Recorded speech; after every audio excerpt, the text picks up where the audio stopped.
இந்திராணிக்கிட்ட அந்த பென்ட்ரைவ் இருக்கிறத தெரிஞ்சுக்கிட்டு இவங்க வந்துட்டு கால் பண்ணி நேராக வந்துட்டு செழியனோட முதலாளியான மோனிகாவுக்கு கால் பண்ணி சொல்லிடுறாங்க. மோனிகாவும் அதை கேட்டு நீ தான் அந்த பென்ட்ரைவ் எப்படியாவது எனக்கு எடுத்து கொடுக்கணும், என்னோடய டிவியில் நான் டெலிகாஸ்ட் பண்ணுறேன், அவள் எதுவும் பண்ணிட்டானா அவள் பெரிய ஆள் ஆகிடுவா, அவளை தொடக்கூட முடியாதுன்ற மாதிரி சொல்கிறாங்க. சரி ஓகே நான் எப்படியாவது எடுத்து கொடுக்குறேன்ற மாதிரி ஒத்துக்கிறாங்க ரித்திகா ஒரு பக்கம். இன்னொரு பக்கம் கபிலனுக்கு வர்மா கால் பண்ணி இந்த மாதிரி நான் இது வரைக்கும் டீலிங் பண்ணது பெரிய பெரிய ஆளுங்களாம் மாட்டுவாங்க, அந்த டீட்டெயில்ஸ் எல்லாமே உங்கள் அக்கா கிட்ட மாட்டிச்சு ஒரு பென்ட்ரைவில், அதை நீ தான் எடுத்து கொடுக்கணுன்ற மாதிரி சொல்கிறாங்க. ஆனால் என் குடும்பத்துக்கு எதுவும் நடக்கூடாது, நான் அவனுக்கு எப்படியாவது எடுத்துறேன்ற மாதிரி கபிலன் ஒத்துக்கிறாரு. இன்னொரு பக்கம் எங்கள் சிவாவும் ஆயிலியும் வந்துட்டு ஒரே ஃபைட் பண்ணிகிட்ருக்காங்க. இவர் டீ கேட்டால் இவர் காஃபி கேட்டால் இவங்க டீ எடுத்துன்னு வந்து கொடுத்து, நான் வந்து டூப்ளிகேட் பொண்டாட்டி தானே இவ்வளோ தான் செய்வேன், நீங்கள் தான் கல்யாணம் பண்ணிக்க போகிறேன்னு ஆசை வந்துச்சுல, அந்த பொண்ணையே கூப்பிட்டு இது பண்ண சொல்லுங்கள் அப்படி இப்படின்னு முறைச்சிட்ருக்காங்க. சிவா வந்துட்டு அப்படியே சிரிச்சு வேணுன்னே வந்துட்டு ஆயிலியை வெறுப்பேற்றி பேசிகிட்ருக்கிறாரு. ஒரு பக்கம் இப்படி போயிட்டுருக்கேன்.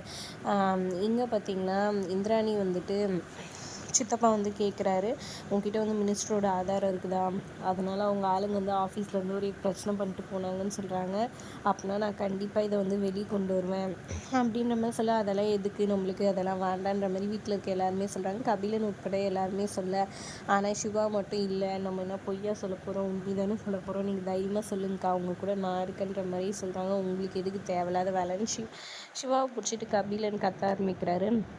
போது நிறுத்து, அவன் கரெக்டாக தான் சொல்கிறான், நீ சொல்ல வேண்டியதை அவன் சொல்கிறான், நான் கண்டிப்பாக எக்ஸ்போஸ் பண்ணுவேன்ற மாதிரி இந்திராணி சொல்லி விட்டுறாங்க. இன்னொரு பக்கம் வந்துட்டு நைட்டு வந்துட்டு எல்லோரும் தூங்குகிற நேரத்தில் வந்துட்டு ரவுடிங் வந்துட்டு வராங்க வீட்டுக்குள்ளே வந்துட்டு இந்திராணியை அட்டாக் பண்ணுறதுக்காக வராங்க. இந்திராணி குழந்தையை தூக்கிட்டு கீழே வராங்க. இங்கே ஐலியும் சிவாவும் வழக்கம் போல் பிரச்சனை பண்ணிகிட்டு இருக்காங்க. ஐலி வந்துட்டு நீங்கள் போய் மேலே படுத்துங்க, கல்யாணம் ஆகி வர பொண்ணுக்கு நம்ம 2 பேரும் ஒன்றா இருந்து தெரிஞ்சால் தேவையில்லாமல் பிரச்சனை வரும், இதனால் சந்தேகம் தான் வரும், நீங்கள் போங்கன்னு சொல்லி இது பண்ணிகிட்டு இருக்காங்க. ஒரே கலாட்டா அவருக்கு, நீ நில்லு, நான் சொல்கிறது நீ கேட்கணும் கலாட்டா பண்ணிகிட்டே வராங்க. அப்போ ரவுடிக்கு நடுவில் வர அவர் நான் சொல்கிறது கேட்கணும் ரவுடியை பிடிச்சி அடிச்சிட்ருக்காங்க. அப்படியே ஒரே செம இதுவாக இருக்குது, ஃபன்னாக. இங்கே இந்திராணியை சுற்றி வலிச்சிடுறாங்க ரவுடிங்க.